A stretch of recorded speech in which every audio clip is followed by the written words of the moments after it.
వెంపరి Trump I love Pakistan అని ఒక bomb వేసేశాడు. ప్రతిరోజు ఏదో అవాకులు చవాకులు పేరుతూ కేఏ పాల్కి తనకు తేడా లేదని మనం రకరకాలుగా హాస్యంగా చెప్పుకుంటున్నా, హాస్యంలో కూడా సీరియస్నెస్ పండిస్తూ మరి ట్రంప్ ఇవాళ వ్యాఖ్యలు చూస్తే మనకు చాలా దుర్మార్గంగా అనిపిస్తుంది. ఎందుకంటే ఒక సామెత ఉంది తెలుగులో, రాజుగారి చిన్నపిల్ల మంచిదంటే పెద్ద పిల్ల మంచిది కాదు అనే భావన ఎట్లుంటుందో, పాకిస్తాన్ ఇండియా మధ్యన తెగేసి చెప్పుకుంటూ ఐ లవ్ పాకిస్తాన్ అనే మాట వాడింది ఆయన. అట్లానే అక్కడ కూరుకుంటే ఏం కాకపోతుంది. మోడీ అద్భుతమైన వ్యక్తి, మోడీ అద్భుతమైన నాయకుడు అని చెప్పి ఇటు పొగిడి, అంటే ఆయన ఉద్దేశం ఎందుకంటే వెంకట భట్టరాజులు ఉండేవాళ్ళు, అంటే ఆ కులాన్ని ఆహ్వానించడం కాదు కానీ రాజమార్తాండ అనుకుంటూ రాజును పొగిడేవాళ్ళు.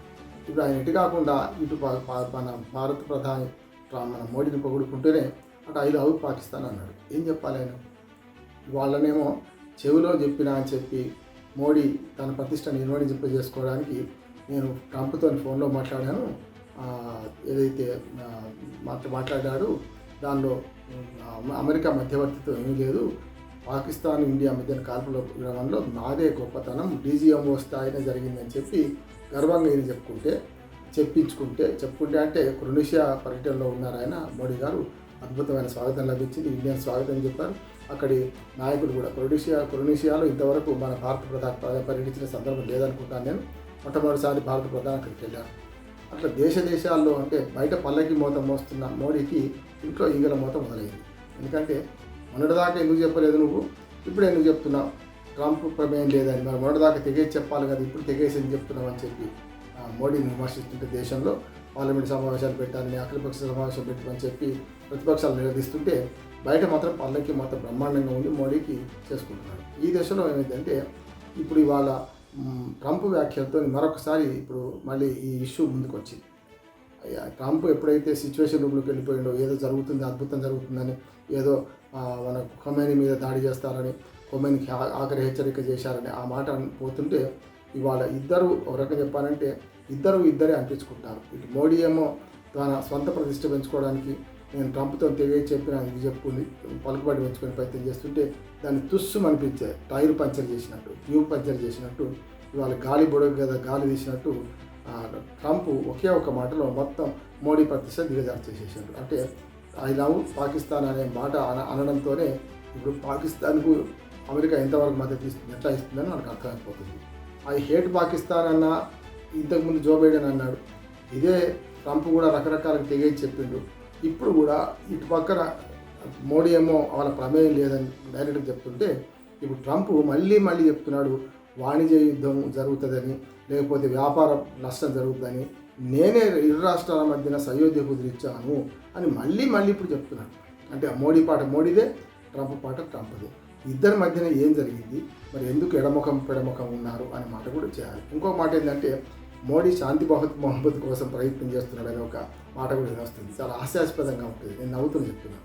ఎందుకంటే గతంలో 4 అధ్యక్షులకు, రూజ్వెల్ట్కి, అట్లాగే మనకు మరొక అధ్యక్షుడికి, అట్లాగే జిమ్మీ కార్టర్కి, బరాక్ ఒబామాకి, ఈ 4కి గతంలో మనకు శాంతి బహుమతి అంటే రకరకాల బహుమతులు వచ్చినాయి. అందులో శాంతి బహుమతి కూడా ఉంటుంది. అంటే కొందరేమో ప్రపంచ శాంతికి కృషి చేశారని, కొందరు సామరస్యం కోసం ప్రజాస్వామ్యం కృషి చేశారని, అంటే నలుగురు మాజీ అధ్యక్షులకు అప్పుడు వాళ్ళ అధ్యక్షులు ఉన్నప్పుడే నోబెల్ బహుమతి వచ్చింది. అల్గోరే ఉపాధ్యక్షుడు 2007లో వచ్చింది.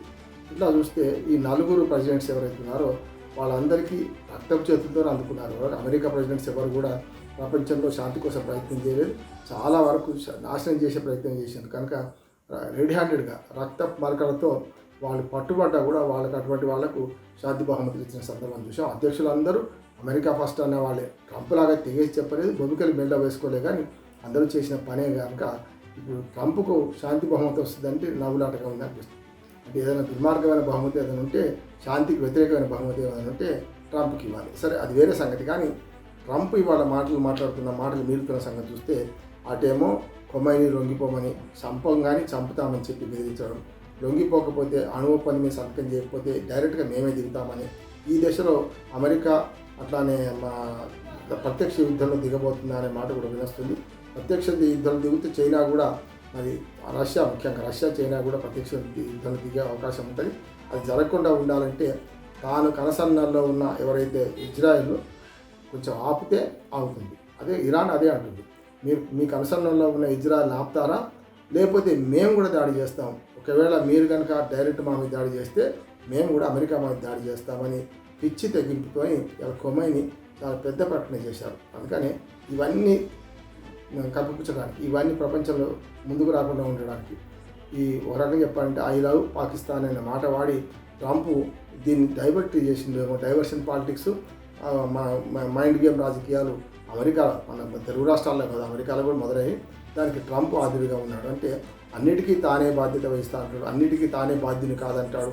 ఇట్లా రకరకాల వేషాలు, బహురూపి అంటాం కదా, బహురూపి లేకుంటే బహువేషధారి అనొచ్చు. ఇంకో రకంగా చెప్పాలంటే ట్రంప్ మాటలు పట్టించుకోవాల్సిన అవసరం లేదు అనుకుంటూనే పట్టించుకోవాల్సిన అవసరం ఉందని అప్పుడప్పుడు తనకు తానే సర్టిఫికేట్ ఇచ్చుకుంటున్నాడు, తనకు తానే ముందు ఉంటాడు. అంటే తాను ముడ్డి లేని కడుముంతా అంటాం కదా, అంటే ఒక దాని మీద స్టాండ్ అయి ఉంటాడు. ఇప్పుడు ఈ మాట మాట్లాడితే ఐ హేట్ పాకిస్తాన్ అన్న అంటాడు, ఐ లవ్ పాకిస్తాన్ ఇప్పుడు అన్నాడు కదా, ఐ హేట్ పాకిస్తాన్ అన్న అంటాడు, లేకుండా ఐ హేట్ ఇండియా అని మళ్ళీ వెంటనే కౌలించుకునే ప్రయత్నం చేస్తాడు. అందుకని మోడీ మంచివాడు అంటాడు, అటుపక్క ఐ లవ్ పాకిస్తాన్ అంటాడు. మరి రెండింటికి ఎట్లా పసుగుతాయి, ఏం అర్థం లేకుండా అర్థం లేని మాటలు మోడీ మాట్లాడుతున్నాడు, మన ట్రంప్ మాట్లాడుతున్నాడు.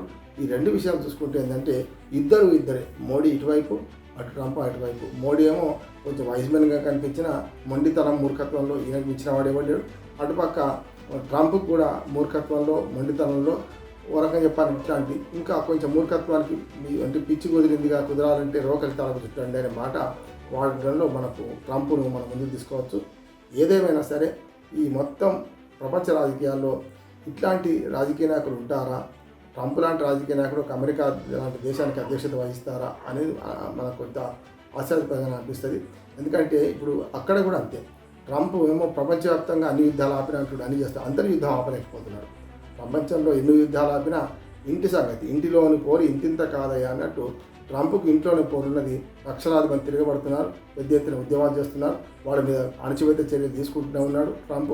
అయినా అవి ఆగడం లేదు. ట్రంప్ పాలనకు వ్యతిరేకంగా దేశంలోనే అంతర్యుద్ధం జరిగే అవకాశం ఉంది, వచ్చే అవకాశం ఉంది. దాన్ని గమనించకుండా ప్రపంచాన్ని ఏలుతా అంటున్నాడు, ప్రపంచాన్ని గెలుస్తూ అంటున్నాడు. దీనికి కేవలం ఒకే ఒక మాట చెప్పాలంటే, గతంలో తుపాకీ రాముడు అని తెలంగాణలో, అట్లాగే మనం ఏమంటారు దాన్ని అతిశయోక్తులు చెప్పే వాళ్ళు వస్తారు ఊళ్ళకు ఆడుకోవడానికి, అట్లాంటి జాబితాలో ట్రంప్ చేరిపోతాడా?